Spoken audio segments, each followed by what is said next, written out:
This is Bill Jasper with the New American Magazine. We all remember Representative Nancy Pelosi's infamous statement that we have to pass the Obamacare legislation so that we can find out what's in it. That was in 2010, and Mrs. Pelosi was then Speaker of the House of Representatives. Well, Congress followed her advice and passed Obamacare, formerly known as the Patient Protection and Affordable Care Act. 3 years later, in October of 2013, tens of millions of Americans began finding out what was really in the bill as they began receiving health insurance cancellations and/or massive premium hikes. They also began to learn that under Obamacare, the IRS has been given new powers to go after them and after their businesses and their bank accounts. And that is only the beginning. As with all legislation, the devil is in the details, and lots of devils keep popping out of the constantly evolving details as dozens of federal agencies continue churning out thousands of pages of regulations to implement the misbegotten and misnamed Affordable Care Act. There are many important lessons from Obamacare that we should apply to another huge project that could have a similarly devastating impact on our nation. In November 2009, President Obama announced his intention to have the United States participate in a so-called trade agreement known as the Trans-Pacific Partnership.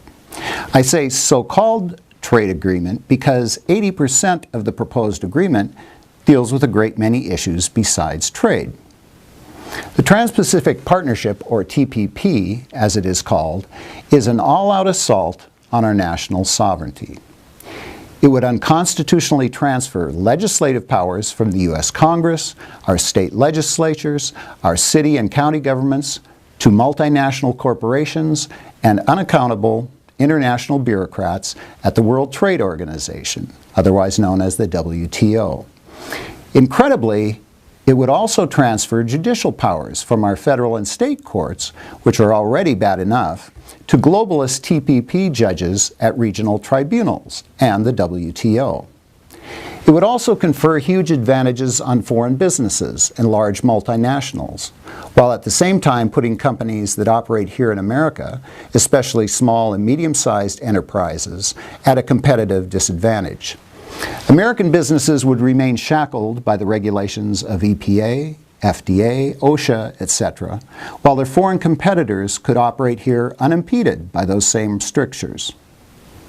Like the infamous NAFTA trade agreement passed in the 1990s, the TPP would usher in another wave of outsourcing, as the remaining manufacturing and technology bases would be given incentives to move to the Pacific Rim countries, resulting in millions of more American job losses.